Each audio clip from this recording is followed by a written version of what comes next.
pola pikir kita akan mempengaruhi action kita, apa yang akan kita lakukan.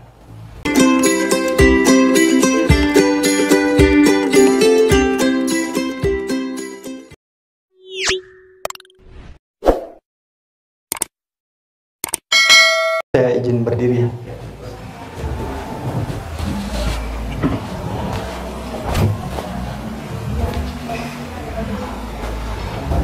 Waduh, ada tiang ternyata.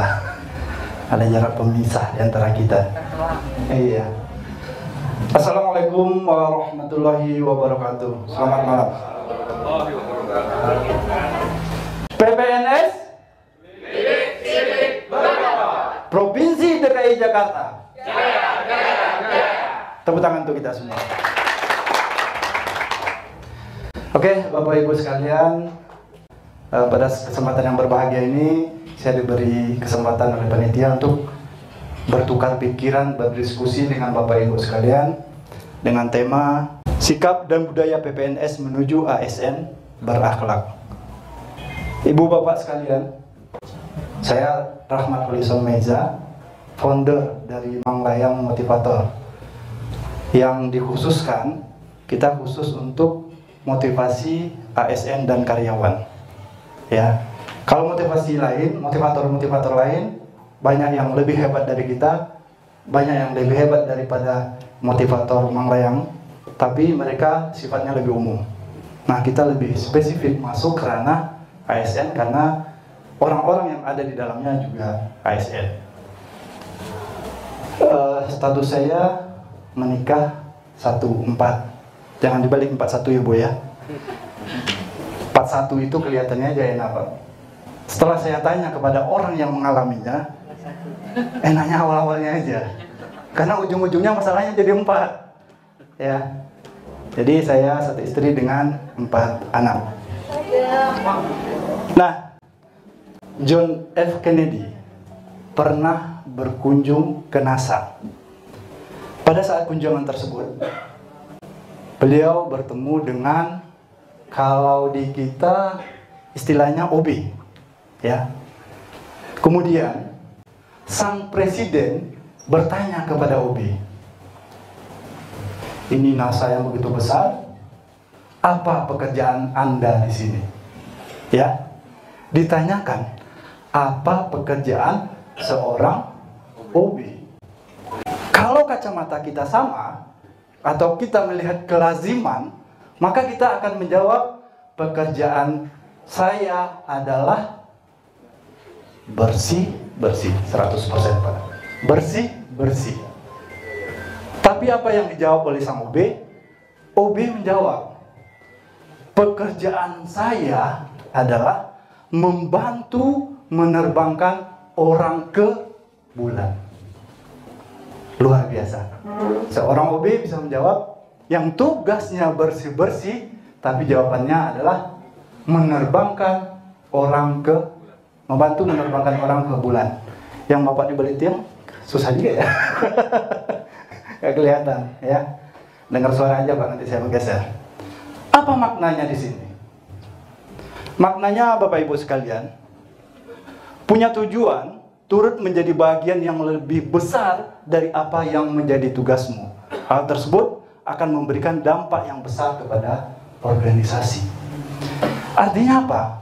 Jika kita mempunyai keinginan, niat, pola pikir lebih besar dari tugas yang diberikan kepada kita, maka organisasi kita akan menjadi lebih baik lagi.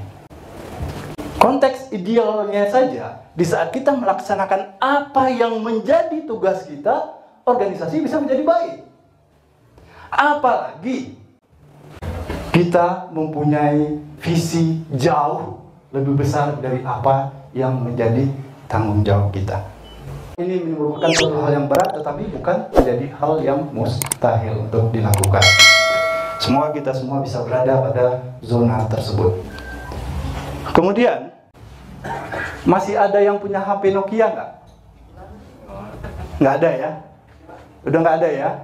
Masih 1, 2. Ada berapa? 3. Masih disimpan? Irma. Boleh diangkat teleponnya Pak, Nokia-nya? Ya.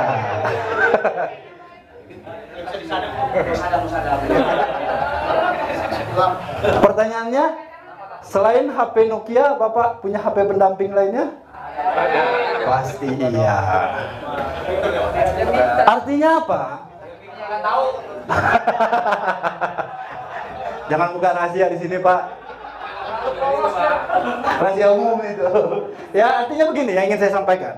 Ya, HP Nokia yang dipegang bapak-bapak ini fungsinya hanya untuk buat telepon, bukan untuk hal yang kekinian yang ada pada saat ini. Fungsinya buat telepon, fungsinya sebagai pendamping HP utama yang ada di dalam kantongnya, bukan menjadi HP yang utama. Padahal kita semua tahu, mungkin kalau bapak mungkin senior saya atau yang segenerasi dengan saya, di tahun 90-an itu HP Nokia menjadi sesuatu barang yang kayak iPhone 14 Pro sekarang mungkin. Udah ada belum ya? Pada saat itu, kalau sudah pegang Nokia, kita di kampus, wah udah bangga sekali. Kalau yang cowok udah bisa lah taruh di meja kalau ada cewek di dekatnya. Iya kan? Dulu, di zamannya, Nokia punya SDM yang luar biasa. Nokia punya teknologi yang punya luar biasa. Nokia punya keuangan yang luar biasa. Nokia punya jaringan yang luar biasa. Tapi sekarang dia hanya sebagai pendamping. Dan banyak orang tidak menggunakannya. Artinya apa? Karena Nokia tidak mau berubah. Tidak mau menyesuaikan dengan perkembangan zaman. Dia tidak mempunyai mimpi untuk lebih kuat dan lebih hebat lagi. Akibatnya dia tergilas. Oleh karena itu Bapak Ibu sekalian, kita harus punya mimpi. Bangun mimpi dari sekarang. Kita harus bermimpi setinggi langit. Kalaupun jatuhnya nggak jauh-jauh amat gitu. Masih di bintang-bintang. Bapak Ibu sekalian, ini ada gambar.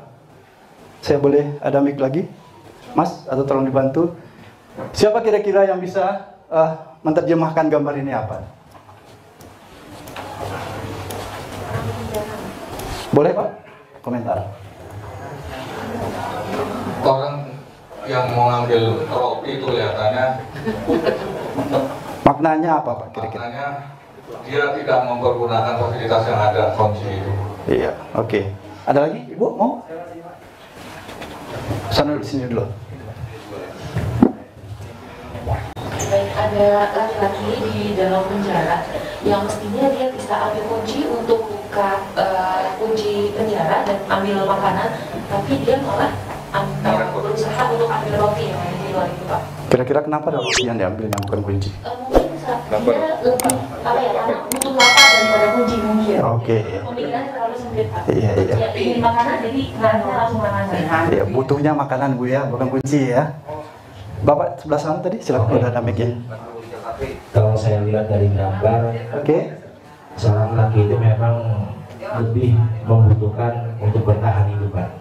Karena dari sisi dipilih antara dua pilihan roti dan kunci, dia lebih mementingkan untuk makan untuk bertahan hidup. Walaupun kunci itu bisa membuka dan di kehidupan luar. Iya. Oke, terima kasih. Hampir sama jawabannya. Kebutuhannya lebih butuh roti, makan daripada kunci. Artinya apa? Kalau dia ambil kunci, dia bisa makan nggak? Bisa. Jadi pola pikir kita akan mempengaruhi action kita, apa yang akan kita lakukan. Jadi apa yang ada dalam pikiran kita, itulah yang kita lakukan. Bapak Ibu sekalian, apa yang kita baca dan dengar akan mempengaruhi pengetahuan kita sekarang dan yang akan datang. Kalau sekarang zamannya sosial media, ada YouTube, ada apa lagi? Yang joget-joget pargoy itu, TikTok, ya, dan lain sebagainya. Kalau yang kita lihat hanya orang joget pargoy dan segala macamnya itu, ya itulah pengetahuan kita. Tetapi sesungguhnya dalam media sosial itu semuanya ada. Ibu-ibu yang nggak bisa ngidupin kompor gas, nggak bisa ganti gas, nggak bisa, ada tutorialnya di situ. apapun ada.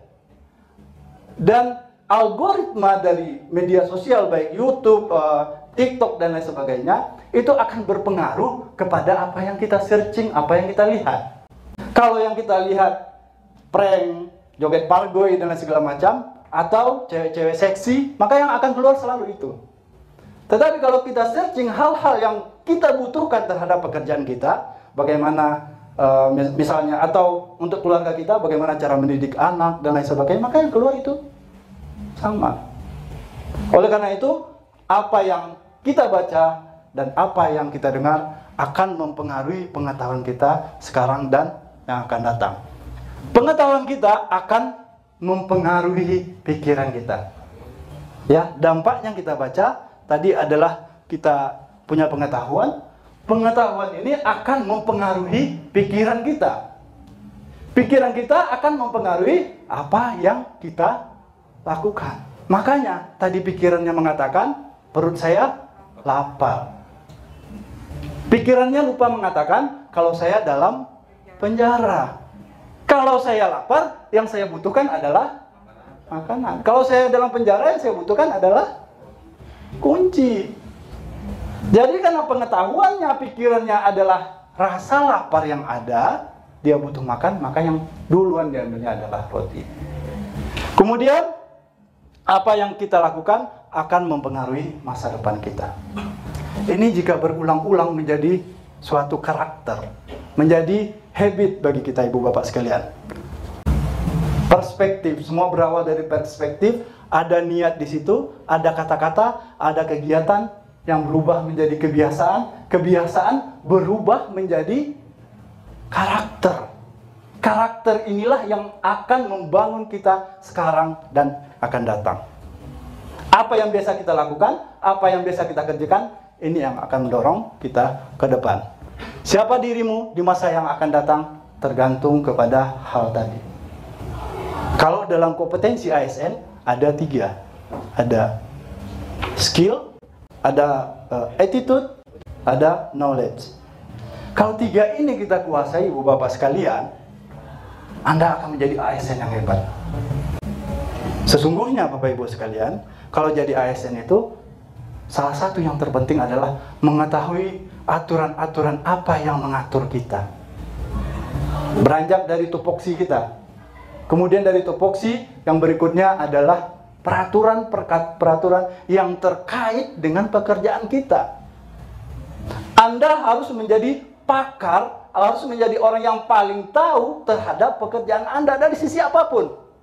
Sehingga apa? Sehingga di saat kita berdiskusi, berdebat dengan siapapun, kita punya substansi. Tidak hanya debat kosong, debat kusir. Karakter orang Indonesia, dia berdiskusi bukan cari solusi, ibu bapak sekalian. Karakter orang Indonesia berdiskusi ataupun berdebat adalah ingin mengatakan saya yang paling tahu, saya yang paling benar. Ini karakter kita. Karakter kita bukan berdiskusi untuk mencari solusi. Karakter. Ya, kalau karakter itu udah susah dirubah. Butuh waktu yang lama. Kalau sekarang yang lagi viral misalnya, bagi orang yang melakukan KDRT misalnya, laki-laki yang melakukan KDRT itu cenderung akan berulang pada masa yang akan datang. Kalau ya, karena terbangun karakter, karena dia sudah pernah melakukan dan aman. Kalau orang yang sudah melakukan KDRT ibu bapak sekalian, kalau dia mau rujuk, yang melakukan harus dikonseling dulu. Kalau tidak, kasihan yang perempuannya. Akan berulang. Saya garansi itu. Silakan ibu cari literatur kemanapun akan mengatakan ini menjadi karakter, sifat atau kelakuan yang berulang-ulang yang susah dirubah. Jadi karakter ini menjadi penting terhadap pekerjaan kita. Contoh lagi, kita yang suka ngobrol, diskusi, yang suka memotong pembicaraan orang, ya, di saat orang belum selesai berbicara, kita potong. Ini akan menjadi karakter kita dengan siapapun kita berbicara. Ibu-ibu kalau pernah ikut asesmen, bapak-bapak pernah ikut asesmen, ada yang namanya dinamika kelompok. Ya, benar ya? Dinamika kelompok itu salah satu yang dinilai adalah Karakter tadi melihat ini orang bisa menghargai orang lain atau tidak. Kalau Bapak Ibu dalam dinamika kelompok, diskusi memotong pembicaraan orang, walaupun orang itu salah, itu nilainya akan down. Silakan nanti tanya ke psikolog. Nilainya akan down, rendah. Jadi caranya kalau berdiskusi mungkin angkat tangan atau menunggu dia selesai, baru kita berbicara. Ya, karakter kunci dari segala sesuatunya sekarang berada di karakter. Nah, kita masuk kepada apa alasan memilih pekerjaan sebagai PPNS. Saya sebenarnya ingin melakukan survei, cuma mungkin karena waktunya 1 jam nggak sempat lagi ya. Apa alasan memilih pekerjaan sebagai PPNS? Ini penting Ibu Bapak sekalian, karena motivasi kita bekerja di situ tergantung kepada kenapa kita menjadi PPNS. Apa karena memang kita ingin dari diri kita sendiri, ingin melakukan suatu perbaikan dan lain sebagainya, atau karena perintah atasan, atau karena memang peluang yang ada. Ini akan mempengaruhi semangat kerja kita. Di saat kita menjadi PPNS karena keterpaksaan, insya Allah kita akan mengalami kesulitan. Tetapi jika kita masuk ke situ karena niat kita ingin melakukan sesuatu, ingin melakukan perbaikan, misalnya, kita akan bisa menikmati pekerjaan itu. Di saat Anda tahu alasan memilih pekerjaan sebagai PPNS, maka Anda tidak butuh motivator dari luar untuk memotivasi Anda. Karena Anda sudah termotivasi dengan keinginan Anda sendiri. Motivasi terbesar adalah di saat Anda mengetahui kenapa Anda melakukannya. Jadi motivasinya itu kenapa Anda melakukannya. Saat muda, saya melihat seorang idaman saya suka, saya akan mendekatinya. Kenapa saya mendekatinya? Karena saya menyukainya. Akibatnya apa? Saya akan berjuang untuk mendapatkannya. Saya akan melakukan upaya sebaik mungkin yang saya bisa untuk mendapatkannya. Ini penting. Kenapa saya melakukannya? Motivasi terbesar adalah di saat Anda mengetahui kenapa Anda melakukan pekerjaan tersebut. Kenapa saya harus bekerja, kenapa saya harus sukses, kenapa saya harus bahagia, dan lain sebagainya. Jadi Bapak Ibu sekalian, supaya kita menikmati pekerjaan kita harus tahu kenapa saya melakukan ini, kenapa kita melakukan ini. Akhirnya kita bisa menikmati pekerjaan tersebut. Sakit Ibu, Bapak, kalau kita melakukan pekerjaan yang tidak kita sukai, badan capek, hati lebih capek lagi. Dongkol. Makanya kalau bagi saya konteksnya, mulailah mencintai pekerjaan kita. Apapun itu. Kalau memang PPNS, cintailah pekerjaan kita. Seperti Ibu waktu anaknya sakit, demam tinggi, beliau bisa nggak tidur dari malam sampai pagi menunggui supaya demamnya nggak melebihi 39, sekian. Benar nggak Bu?